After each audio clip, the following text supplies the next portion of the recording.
ब्रह्म आनंद जन्म्यो आशा अलड उगाए जरा तुम देखो लोगों की नाव में नदियां डूब जाए। एक छंबा हाउ मौज करवा माटे भेळा थया छो साहेब। हाँ आ टूको परिचय छे ने एक आनंद करावुं छुं। तमे कदाच मारा सांभळवा नथी आई पण लक्ष्मणभाई ने अहमदभाई ની કોઈ દી जुगलबंदी કેસેટ નહીં મળે પણ એક બે કડી આપણને આનંદ કરાવવા માટે કહું છું। ये एक छंबारा ऐसा देखा ये कुआं में लागिला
देखा कुएं में लागी लाई कादव कीचड़ बળી ગયા ને મચ્છિયા જીવતી જાય। કુવામાં આગ લાગે પાણી બળી જાય કાદવ બળી જાય માછલી જીવતી જાય આવું સાહેબ કહે છે। પણ આ પાંચ તત્વોનું જે ખોળ્યું છે સાહેબ મહાપુરુષો વાત કરે છે મારી કોઈ હૈસિયત નથી। આ પાંચ તત્વથી બનેલી કાયા એક સૌરાષ્ટ્રના સંતે આ શરીરને ઉપમા આપી કે મને તો આ શરીર છે ને મૂળ વિનાના કાયા ઝાડવા જેવું લાગે। ત્યારે એક કવિરાજ કે મને તો ભાડુતી બંગલા જેવું લાગે તો એક મહાપુરુષે કીધું કે મને તો પવન વિનાના ચરખા જેવું લાગે। પણ કબીર સાહેબ જેથી આ ધરતી ઉપર બોલ્યા છે કે મને તો આ કુવા જેવું લાગે તો મારા તમારા જેવા પ્રશ્ન કર્યો સાહેબ બંદગી કુવો આ શરીરને આપ કેમ કહો છો?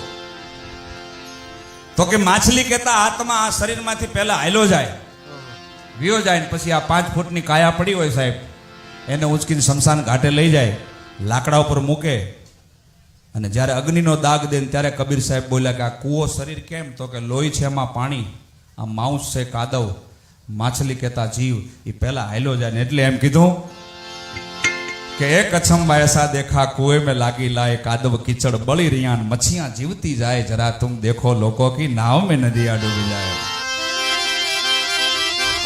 घड़ो ना डूबे घड़ुली डूबे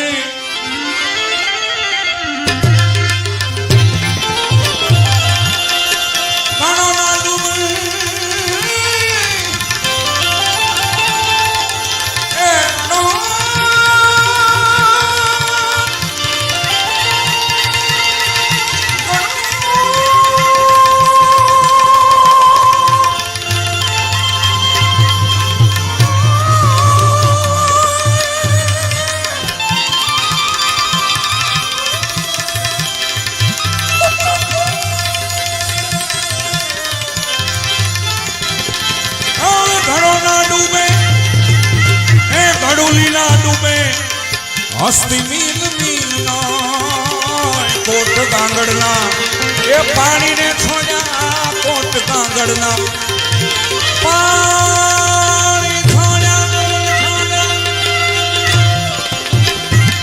ये कोट गांगड़ना पानी छोड़ा चिड़िया तरसी रे जाए भला देखो लोगों की नाव में नदियां डूबी जाए।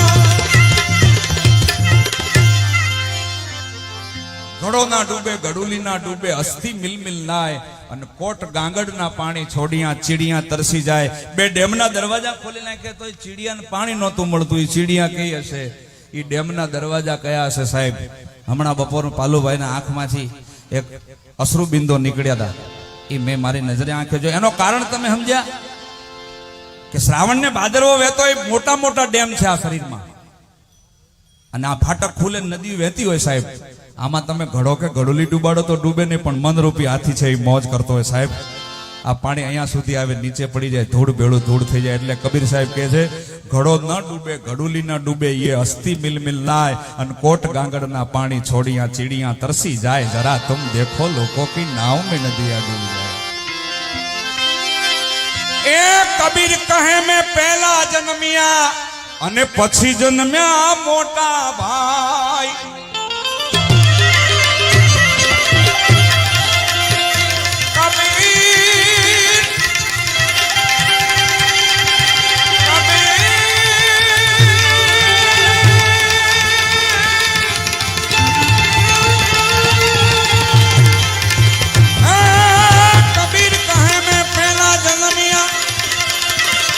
પછી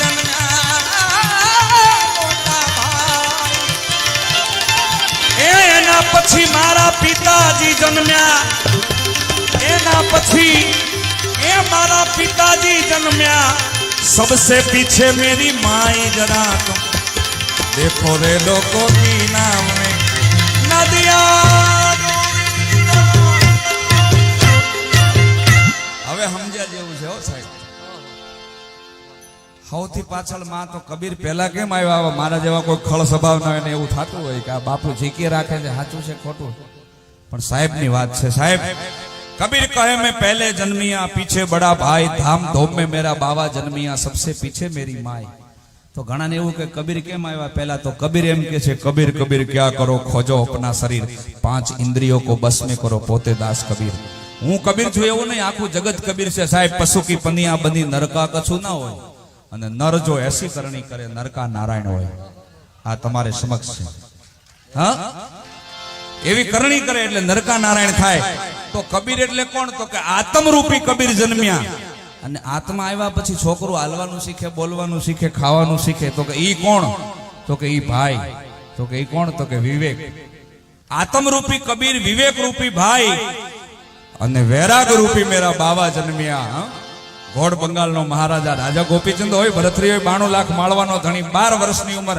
આ માયાને ઠોકર મારીને ભગવો ભેગ પહેરી અને અલખ નિરંજન કરી અને ઉપડ્યા. ત્યારે કોક કીધું કે શું મળી ગયું એટલે ઉપડ્યા? તો કે એને બાપ મળી ગયો. કયો બાપ? તો કે વૈરાગ.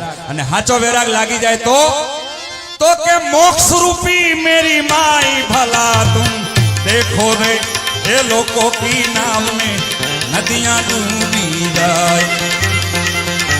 અને અંતમાં એક કડી લાસ્ટ. આપ સૌ બેઠા છો, કચ્છ પરગણું બેઠું છે, આખું કચ્છની ધરા બેઠી છે, પણ આખા ગુજરાતમાં ક્યાંથી આવેલા છે. એક શબ્દો મારા યાદ રાખજો. ખાસ વિનંતી છે બાપ, 2 હાથ જોડીને. મારું વતન રાજસ્થાન છે, પણ ગુજરાતીમાં ગાઈ શકું છું એ પરમાત્માની કૃપા છે. અહીંયાથી 800 કિલોમીટર દૂર રાજસ્થાનમાં રહું છું, પણ ગુજરાતી બોલી શકું છું.